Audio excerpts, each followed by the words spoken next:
शिवलिंग शिवलिंग है।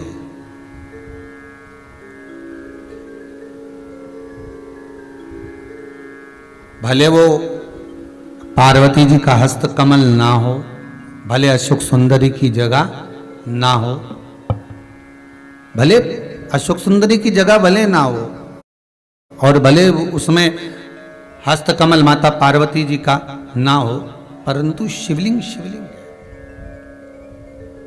भगवान भूत भावन वहां विराज रहे। और एक और बात अच्छे से ध्यान कर लीजिए महाराज, शंकर के शिवलिंग को जहां रखा है आपने, भले वो भूमि हो, चाहे प्लेट हो, कटोरी हो, एक चोमली बना ली हो, कपड़े पर रखा हो, वो हस्त कमल ही माना जाए। बस इतना जरूर है कि गोल बनाते हैं तो उसमें अशोक सुंदरी का स्थान नियुक्त नहीं होता, पर शंकर के शिवलिंग के भीतर 33 कोटि देवताओं का भाव तो वैसे ही आ जाता है।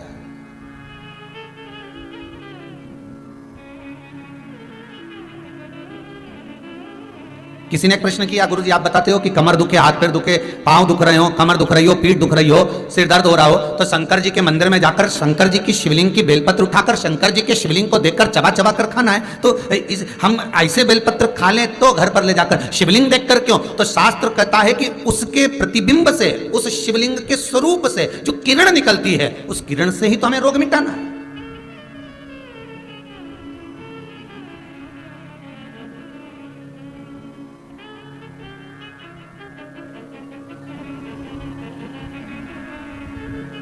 अरे भाई, आप और हम में से बहुत सारे ऐसे होंगे जिनको शरीर में कष्ट होता होगा, और जैसे ही हॉस्पिटल में या क्लिनिक पर या डॉक्टर के पास पहुंचते हैं, बस डॉक्टर हाथ पकड़ के देखता है तो आधी बीमारी तो वहीं समाप्त हो जाती है। बोलो होती कि नहीं होती? सही बताओ।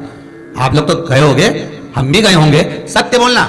बस डॉक्टर ने हाथ पकड़ा, बीपी, हालांकि तुम्हें भी मालूम है बीपी में कहीं नहीं है, फालतू की बात। और 25 बार तो शुगर चेक करा लेना, शुगर ना ऊंची जाए ना नीची जाए, क्योंकि तू भी शुगर से बढ़कर है। तो अपन भी तो हृदय से मीठा बोलते हैं, तो अपन कम, तो वो सब जांच करा ली, कहीं नहीं निकला। तो कहीं माताएं आके बोलती है, गुरुजी हमने खूब जांच कराई थी महाराज, कहीं नहीं निकला, पर समझ में नहीं आया, उसके बाद भी पांव दुखे। अर्थात डॉक्टर के पास जाते हैं तो आधी बीमारी तो यही समाप्त हो जाती है, डॉक्टर के पास पहुंचते से बीमारी समाप्त हो जाती है। तो आखिर कारण क्या है कि शंकर का शिवलिंग का दर्शन करें और फिर बेलपत्र को खाएं। अर्थात शिव के शिवलिंग स्वरूप में से जो किरण निकलती है, उसका स्वरूप, उसका आनंद हमारे रोग को वैसे ही हरण कर देता, हमारे रोग को वैसे ही समाप्त कर देता।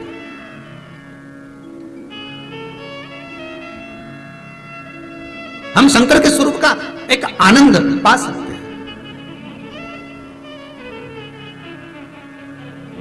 चलो जाने दो, एक और सरल भाषा से समझो। किसी मंदिर में, ये कभी तुमने किसी पुराण में लिखा कि राम जी के मंदिर में जाके एक लोटा पानी चढ़ाओ, कन्हैया जी के मंदिर में चढ़ाओ, माता जी के मंदिर में, भैरव जी के मंदिर में, हनुमान जी के मंदिर में, 33 कोटि देवता का कहीं नहीं लिखा कि एक लोटा पानी चढ़ाओ। पर पुराण में लिखा शंकर के मंदिर में जाओ तो एक लोटा पानी चढ़ाओ, शिवलिंग पर जल चढ़ाओ, गंगा जल चढ़ाओ, जल चढ़ाओ, पर चढ़ाओ जरूर। क्यों लिखा? कारण क्या था?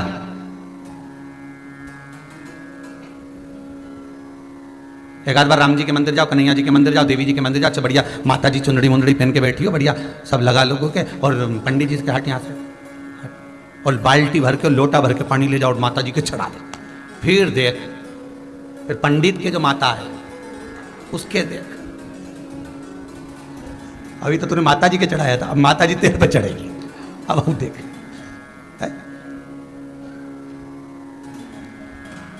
कहीं लिखा है ऐसा है? पर नहीं, शिव के लिए लिखा है कि जल चढ़ाओ शंकर की शिवलिंग पर। क्यों? उसका कारण है, जब हम जल चढ़ाने के लिए जाएंगे तो शंकर भगवान पर जब जल चढ़ेगा तो उस जल का स्पर्श हमारे हाथ से शिवलिंग का होगा तो उससे हमारा कल्याण अपने आप हो जाएगा। क्योंकि सारे आनंद चरण, सारे देवताओं का एक तेजपुंज उस शंकर के स्वरूप में विराजमान है। कहते हैं जब संपूर्ण सृष्टि खंड नष्ट करने का जब समय आता है, भगवान शंकर काय के देवता है? संहार के देवता।